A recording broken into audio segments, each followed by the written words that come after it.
Hi YouTubers, thank you for watching The Royal We. My name is Kevin, and in this video I want to talk to you about how to deal with narcissistically abusive people when they take things so personally, things that they have no business taking personally. Now, we all know the classic example of that crazy lady in the movie who was screaming out, "No wire hangers!"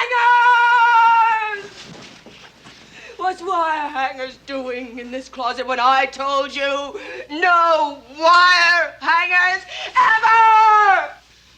Right? Now, this is not that far from the truth when you're dealing with narcissistically abusive people. Now, if you've had a true narcissist in your life, then you have come across situations where they have taken things out of context and made things personal that had no business being personal. Get the glue. We're out of glue. You use up all the glue on purpose. But here's what I want to let you guys know, okay? This is what I've learned. One, no, it's not your fault that they're blowing up. It's not your fault that they're taking it personal. They're taking it personally. No, you're not doing anything out of disrespect. So here's what I've discovered, guys. Here's what I've discovered. It has nothing to do with them really believing that you are disrespecting them. It has everything to do with narcissistically abusive people just wanting to be heard. This is the real issue. They just want to be heard, and what they're doing is they're leveraging that moment, whether they catch a toothbrush on the countertop or they catch a wire hanger hanging in the closet, or they catch you giving somebody else attention, or they catch you ignoring them. They just at that moment need to be heard. Maybe they need to be, who knows what they need to be heard for, but this is why they start to yell and scream and idiots and start to call people names. Who's the idiot does this, or who left this out, or why do I work with idiots, or why are people so disrespectful to me? It's not about anybody disrespecting the narcissist. It's about them just needing to be heard at that moment. They just want to matter. They want someone to listen. And now here's the problem. People who are empathic or people who are codependent have issues with that. Guess who's going to be the first ones that are going to stop and listen to the narcissist? That's right. If you're codependent, it's going to be you. It's going to be like that frozen child who is stuck at home listening to the screaming parent. Right? Who did this? Who left this out? And you just freeze and you listen. Oh, you try to I'll fix it. I'll fix it. You know what I mean? And you just stand there and you listen. Same thing now in your adult relationships. As a codependent, you listen. Your eyes wide open. Oh, what can I do, right? And it can be very damaging, guys, because it can feel like it's a direct attack. You can feel like you really did something wrong. And then it can start to bother you. This happens at places all the time, and this is what creates workplace bullying. Because then after this, the narcissistically abusive person will start to storm down the hall, carrying their frustration still, their anger. And you'll watch them talk to other people, your colleagues, your coworkers. And you'll perceive that they're talking about you. Maybe they are, maybe they're not. But it worries you. Fills you with anxiety. Oh no, they're talking to colleagues. They're blaming me because of a little mess that I was going to come back to. Or if it's at your home and it's your family, you're worried that, oh my gosh, the narcissist is going to go on and tell other family members. They're going to make me look bad. I didn't mean to do it. And it puts you in this defensive place. I didn't mean to do it, guys. I didn't mean to do it. I wasn't trying to be disrespectful, right? It puts you in that place of defending yourself. You don't need to be in that place of defending yourself. Why? Because you need to understand that the narcissistically abusive person just wants to be heard. That's all. That's all there is to it, nothing more. You didn't do anything wrong. You need to start to develop this mindset. I didn't do anything wrong. I didn't deserve that. It's nothing to do with me. That's the narcissist problem. That's the narcissistically abusive mindset that causes them to yell and blame people. It's not your fault. You have no control over them, right? Now, the worst thing you can do is to be combative. That's the same as being defensive. Again, narcissistically abused people want a response. So the worst thing you can do is to stand up and say, "Don't you talk like that to me? Who do you think you are?" Man, your battle stations, I'm ready.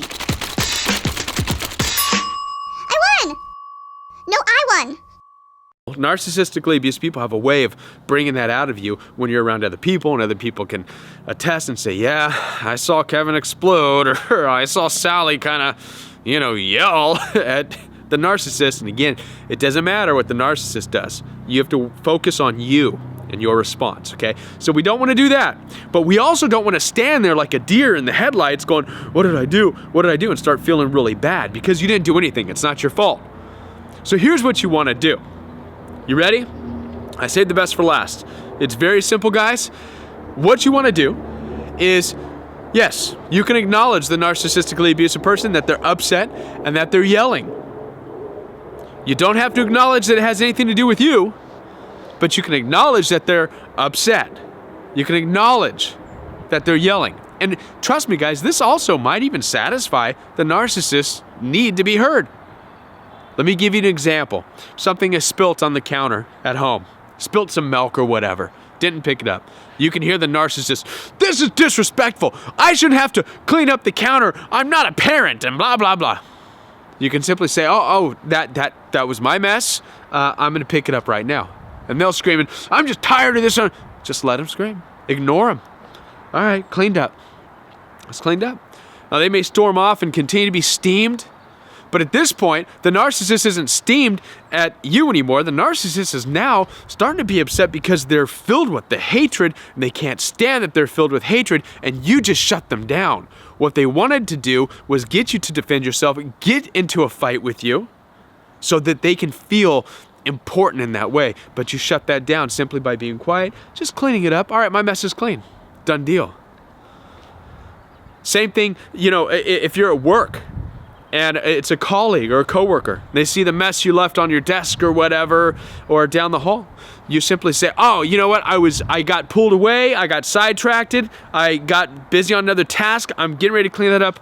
This is my bad. I'm sorry. Here, I'm going to clean it up real quick. You don't even have to apologize. Just say, this is my bad. This is my mess. I'm cleaning it up. And just simply clean it up real quick.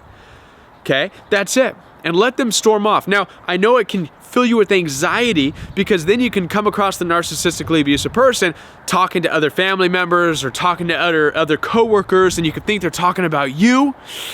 You got to let that go. It doesn't matter. Let them talk about you. You just cleaned up the mess. So it's fine. You're in the clear. Now, here's what else I would do to top it all off. This is the way I would handle it, guys. And I've seen this work, and it's effective, I promise you.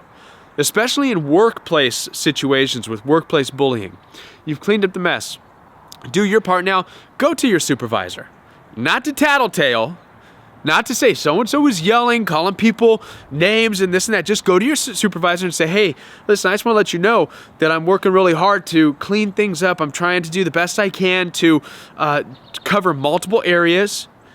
And I want to let you know that there's sometimes people can get upset because things are a little bit messy, and it may come back to you. So I just want to let you know that I'm doing the best I can to do my job and to make everybody happy.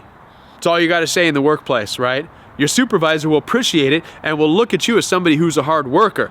Now, if the narcissist comes and says, oh, this is a mess and so, the supervisor's already going to know, he's doing the best he can. And chances are, guys, listen, your supervisors, your bosses, they know who the narcissists are. They do. They know who the people are who are blowhards. They know these people. I've seen this. I've talked to supervisors once, and I did this very same thing. And guys, it has allowed me to have a very, very successful career, being able to do this. And usually, the supervisors, the people I talk to, they already know the name of the person. I don't even bring it up. I just say, hey, in case someone talks about how upset they are, I just want to let you know, I'm doing the best I can to get this project done. And the supervisor will usually laugh and say, oh, that person, let me guess. That person, the narcissist, he will probably hear about it. So they may or they may not. But you just work on you. You do the best job that you can, and you cover yourself. And that's all you have to worry about. Don't engage with the narcissist. It's a trap, right? At home, same thing. With family, same thing if you're dealing with that. If you make a mess or you do something, clean it up, don't even worry about it. That's the whole bottom line, guys. Don't even worry about it. I want to help you guys understand that you do not have to take on the narcissistically abusive smoke, hot air. They just want to be heard. It has nothing to do with you disrespecting them or them even feeling disrespected. It just has everything to do with they are lonely, miserable people who just want to be heard at that moment. They had a rough day or a rough night and they need to yell, and all you did was just give them something that they could say, oh my gosh, I'm going to yell about that and it's going to make me feel better. And by doing what I said you can do, by not engaging with them, don't defend yourself, and also don't stand there like a deer in the headlights. Just say, oh yeah, okay, I'll clean that. Oh, all right, I'll get to that. Just blow it off. You're gonna leave them with their anger. All right, guys, if you have any questions, give me a call. I would love to talk to you. Thanks, bye. It's cold out here and things get a little fogged up. I really hope that you liked the video that I shared, and guys, if you do, I would really appreciate if you would subscribe to my channel so you can stay up to date with all the latest material that I'm gonna put out. Also, take advantage of the fact that I leave my telephone number right there for you to contact me. Now, I am working on a course, and in time the course will be available, and I hope to become more of a life coach and be able to help you through and walk you through the process of healing even more than I am right now. So, but until that time comes, take advantage of the fact the phone number is there. I do my best to answer each and every one of your phone calls, and I appreciate your comments. I appreciate all of your tips that would help me to better help you. Thank you guys so much for being a part of the Royal We and for sharing this journey with me.